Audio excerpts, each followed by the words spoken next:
आप प्रश्न पूछिए। बी पराग जी, मीरा जी। राधे राधे। राधे राधे महाराज जी, आपके चरणों में प्रणाम। महाराज जी, 9 महीने माँ बच्चे को अपनी कोख में रखती है और पैदा करती है। वो बच्चा दुनिया में आकर सांस ना ले, क्या वो इस दुनिया के लिए नहीं था? महाराज जी, थोड़ा सा इस बात को। जब तक जितनी जहां हमारी श्वासें नियत करके भेजा गया है तब तक वहां उतनी ही श्वासें हम केवल ले पाएंगे जिस शरीर में भेजा गया है। जैसे मां के गर्भ में सिर्फ 4 महीने तुम्हें टिकना है, इसके बाद तुम्हारी आयु समाप्त, तुम नई योनि में जाओगे। उतना ही हो, 4 महीने के बाद तुम्हें जाना पड़ेगा। मां के गर्भ से प्रकट हुए 5 घंटे केवल रहना है, 5 घंटे बाद जाना है। ये हमारे इस जन्म का थोड़ी है, अभी तो जन्म ही नहीं हुआ। ये पूर्व कर्मों के अनुसार शुभ और अशुभ कर्म से इस शरीर की रचना होती है। अब उस रचना में मनुष्य योनि का केवल इतना ही सौभाग्य दिया गया कि तुम मां के गर्भ में 9 महीना तो बहुत होता है, तुम 1 महीने केवल बुदबुदा और बेर रूप होगे, नष्ट हो जाओगे, या तुम 4 महीने लोथड़ मांस नष्ट हो जाओ, या तुम पैदा होगे आंख खुलते ही तुम मर जाओगे। विधान है, अगर विधान है तो 80 वर्ष जियोगे, 100 वर्ष जियोगे। इसका नाम मृत्यु लोक है। गर्भ से लेकर के और पूरा शरीर होने तक कभी भी जितना विधान है श्वासों का, तो ये तो अहोभाग्य मनाओ कि माता पिता के द्वारा ऐसा विधान बन करके हम भूतल पर अभी जीवित हैं। हमारी श्वासें हैं अभी पता नहीं कितने सेकंड की हैं, तो हम राम कृष्ण हरि उच्चारण कर ले, भगवान नाम जप कर ले तो मंगल हो जाएगा। जैसे लोग सोचते हैं कि बालक गर्भ में है, उसको अमुक रोग हो गया, उसने क्या पाप किया है? वो बालक नहीं है, उसको नया कपड़ा मिला है, वो बहुत पुराना है, वो पुरातन जीव है। अनंत जन्मों से नाना प्रकार के कर्मों को करते हुए वो अपनी पोटरी लिए घूम रहा है, शुभ और अशुभ की। उसी को विध्वंस करने के लिए मनुष्य देह मिली है। ये जो अवसर मिला है, तभी तो कहा दुर्लभो मानुषो देहो, दुर्लभ बात है। कितना बढ़िया संयोग बना था मां के गर्भ में, मनुष्य शरीर का हमारा निर्माण हो रहा था। हमारे कर्म इतने नीच थे कि हम मां के गर्भ से बाहर ही नहीं निकल पाए। खत्म, चल अब दूसरी मां को स्वीकार कर, कौन सी जीव योनि में भेजेंगे। इसीलिए कर्म का दंड अवश्य में भोक्तव्यम कृतम कर्म। अब हम लोग अज्ञानी हैं, सोचते हैं यार उस बच्चे ने क्या किया था जो अभी गर्भ में है, उस बच्चे ने क्या किया था जो अभी घुटने के बल चल रहा है, उसने कौन सा ऐसा बड़ा पाप किया। वो बच्चा नहीं है, वो अनंत जन्मों से शाश्वत ईश्वर का अंश है, और उसने खूब मनमानी की है। किसी एक सूचना पे वो गृहस्थी से बाबा जी बने, और जन्मभूमि से कुछ किलोमीटर जंगल पड़ता है, वहां कुटिया बनाई और एक लंगोटी पे रहते थे। किसी भगत ने उनको गाय दान की, गाय 10-20 हजार की जो भी हो, उन्होंने बेचा।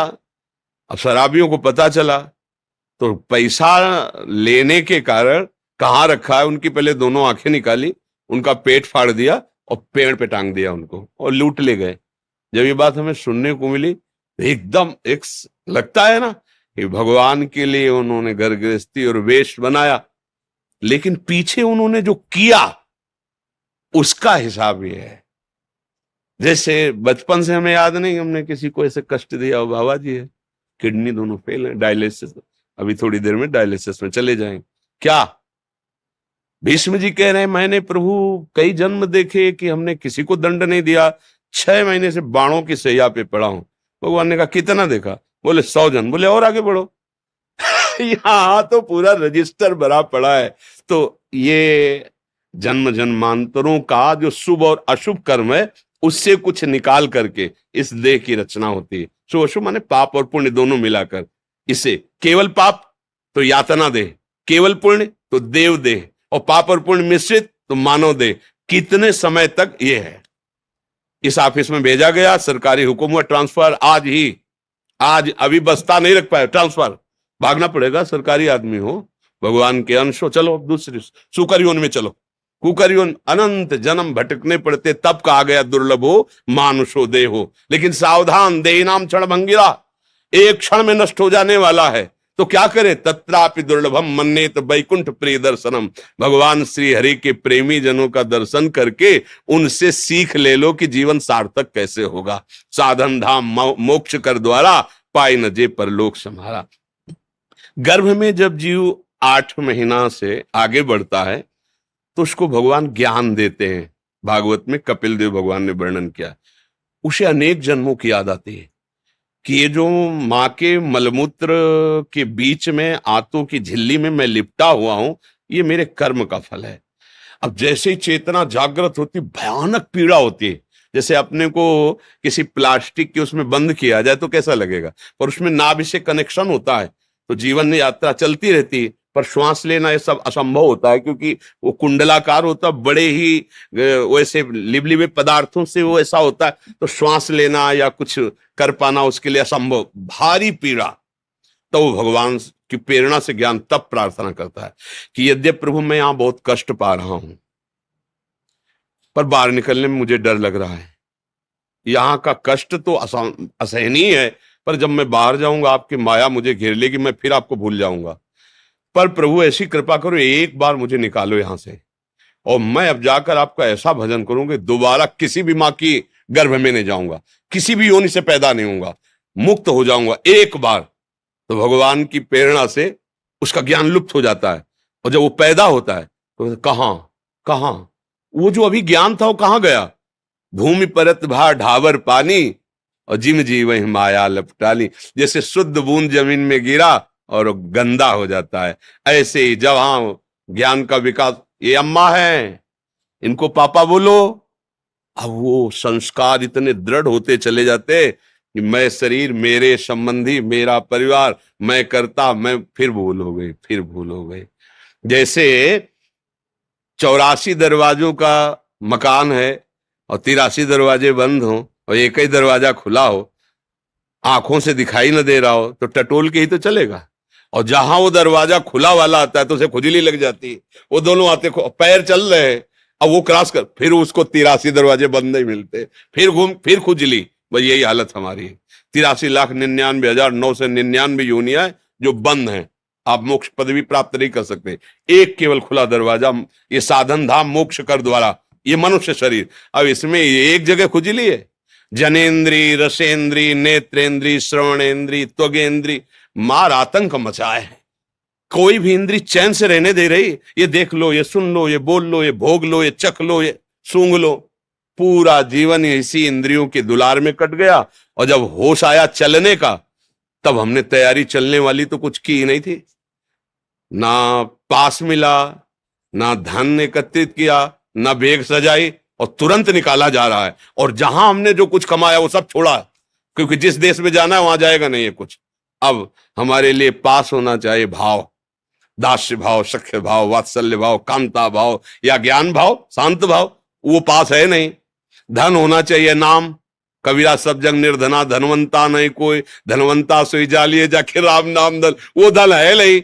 अच्छा परिचय, पत्नी पुत्र परिवार, ये सब यही रहेंगे, जहां जा रहे हो परिचय घबरा जाता है, उसी घबराहट में उसके प्राण निकलते हैं, फिर वो अन्य योनियों को प्राप्त होता है। तो भाई कर्म का अवश्य फल भोगना होता है, शरीरों के अनुसार से नहीं है, कर्म के अनुसार से है। नहीं तो अभी बच्चा पैदा हुआ बेचारा क्या जाने क्या पाप है क्या पुण्य है, और उसको दंड भोगने। देखो छोटे छोटे बच्चों को नहीं होते कई प्रकार के भयानक रोग, इसका मतलब पूर्व जन्म का अभ्यास, बिना सिखाए पढ़ाए भी अभ्यास बताता है ये पूर्व जन्म में जन्मा है। जैसे छोटा बच्चा है, मां अपने स्तन लगा देती है उसके मुख में, किसने सिखाया कि खींचने से इससे दुग्ध निकलेगा, तुम्हारा पेट पोषण होगा, पूर्वाभ्यास है ना।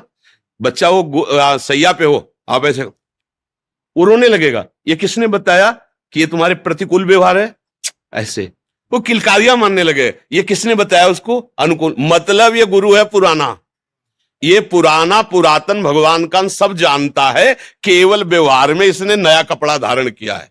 और जैसे जैसे बड़ा होता जाता है फिर उसकी पूरी स्मृति नष्ट होती जाती है और नई स्मृति फिर बना। अब हम भगवद स्मृति डालने अपनी स्मृति में, तो हरि स्मृति सर्व विपद विमोक्षणम, यस्य स्मरण मात्रेण जन्म संसार बंधनात् विमुच्यते नमस्तस्मै विष्णुवे प्रभु विष्णुवे।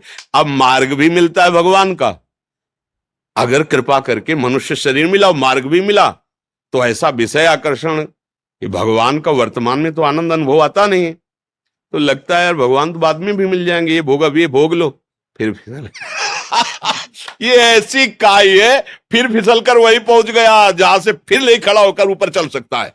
चढ़ाई इतनी सीधी है कि बिना सहयोग के चढ़ा नहीं जा, और उतरना इतना है कि एक बार चूको नीचे गिरे वहीं पहुंच जाओगे।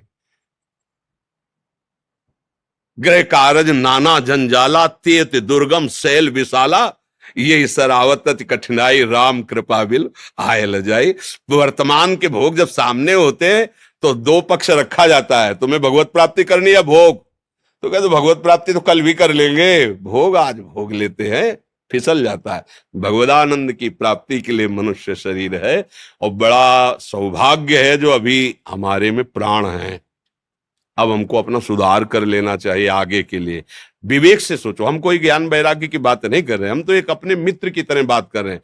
जब आपका शरीर छूटेगा तो ना आपका नाम साथ जाएगा, अगला आपका नाम भी और होगा, पढ़ाई भी और होगी, रूप भी और होगा, परिवार भी और होगा। ना ये घर जाएगा, ना ये बैंक बैलेंस जाएगा, ना कोई पुत्री पुत्र परिवार, कोई नहीं, जाना पक्का है।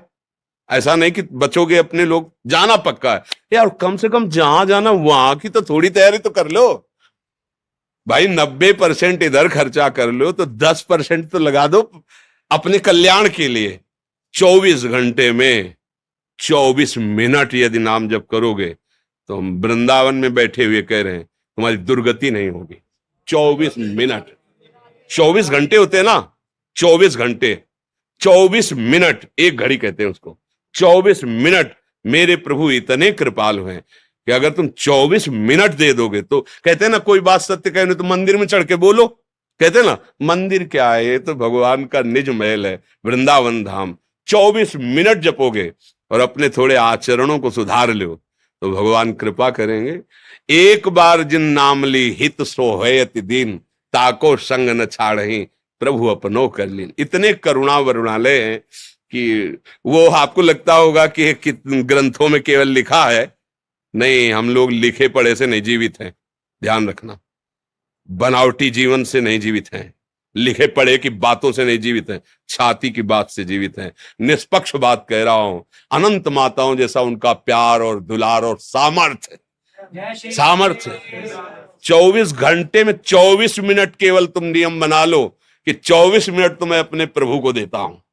राम हरि कृष्ण राधा, जो नाम प्रिय लगे, जो श्रद्धा हो, जो गुरु जी ने दिया हो, आप जप के देख लो, मतलब आनंदित रहो। आजकल क्या है, समाज का जो बौद्धिक स्तर है वो वर्तमान के प्रमाण पर जीवित है। वर्तमान के ये भोग भोगा, सुख मिला, ये है। स्वप्न में तुमने भोग भोगा था, वर्तमान में ही तो भोग रहे थे, क्या था क्या? स्वप्न में तुम्हें दंड मिला या पुरस्कार मिला क्या? जागने पर तुम्हारे हाथ में कुछ था क्या? ऐसे इस वर्तमान का भी है, जिसे तुम देख रहे हो। केवल अज्ञान के कारण तुम्हें ऐसे ही भास रहा है जैसे स्वप्न में सारी चेष्टाएं होती हैं, लेकिन जगने पर उसका कोई महत्व नहीं होता। ऐसे मरने पर तुम्हारा कोई महत्व नहीं होगा वर्तमान की सारी चेष्टाओं का, समझ लेना। अगर स्वप्न में भी भगवत साक्षात्कार हो जाए, नाम जब चल रहा है, तो वो भी भगवत प्राप्ति करा देगा, क्योंकि वो त्रिकाल सत्य है। जागृत स्वप्न सुषुप्ति स्फुरत में राधा पदाब्जत छटा, वैकुंठे नरकेथवा मम गतिर नान्यास्तु राधा में। इसलिए हृदय की बात कहता हूं, कोई पक्षपात, कोई बनावटी या आपसे कुछ प्रलोभन क्या दोगे? तुम खुद यार विषयों में भिक्षुक बने हुए हो, देखो ना हृदय में। अगर तुमसे कहा जाए क्या मांगोगे तो रजिस्टर भर जाएगा, इतनी बातें मांगने की हैं। तुम हमें क्या दोगे? मतलब क्या दोगे? सेव संतरा, रुपया पैसा, कपड़ा लत्ता, मतलब यही तो इसी के भरण पोषण की। लेकिन जो भगवान नाम है, भगवान नाम जो प्रभु के चरणों का आश्रय, वो तुम्हें निहाल कर देगा। इसकी बराबरी में कुछ दे नहीं सकते। ये तो सब सहज सबको प्राप्त है, भगवान सबको दे रहे, खाना पीना कपड़ा लत्ता, किसी प्रलोभन से नहीं। आप हमारे यार हो, आप हमारे मित्र हो, आप हमारे जन हो, क्योंकि हमारे प्रभु के जन हो ना, तो सब हमारे ही मालिक के हो ना, तो हमारे बस आपके सुख के लिए कह रहा हूं कि यदि 24 घंटे में 24 मिनट समय तो निकाल लो प्रपंच से। हर समय आप कार्यरत नहीं रहते, प्रभु देख लीजिए, बहुत समय ऐसा है जो आप बर्बाद करते हैं।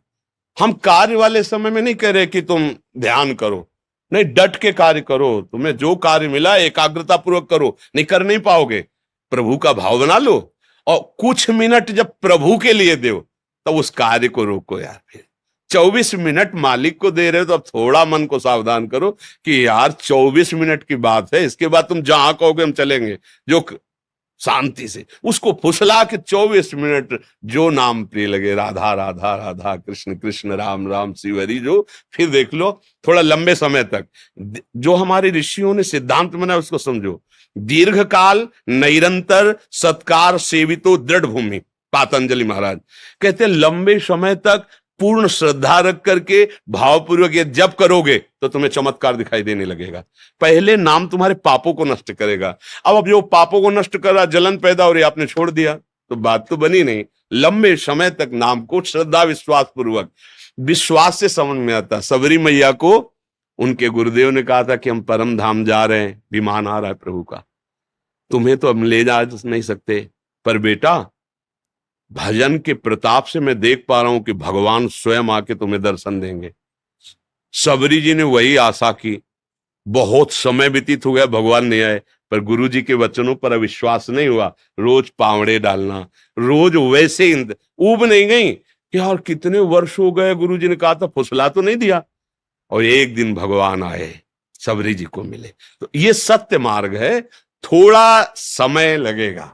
जन्म जन्मांतरों का कूड़ा करकट जमा है पाप, वो नष्ट होगा। और फिर नाम का जब प्रताप, सच्ची कहते हैं, झूम पड़ोगे, नाच पड़ोगे, जन्म जन्म की बिगड़ी बन जाएगी।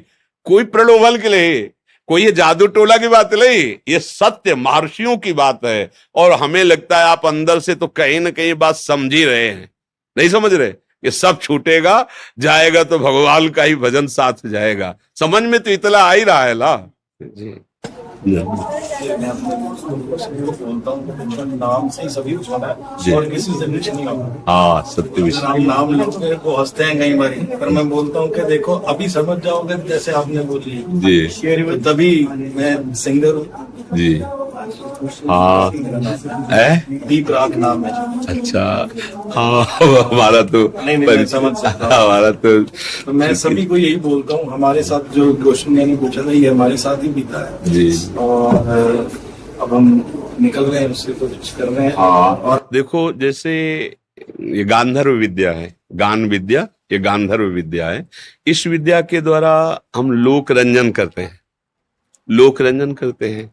तो हमको ध्यान रखना चाहिए कि ये केवल लोक का है, पर लोक संभालने के लिए भगवान का रिझा लेना अत्यंत अनिवार्य है।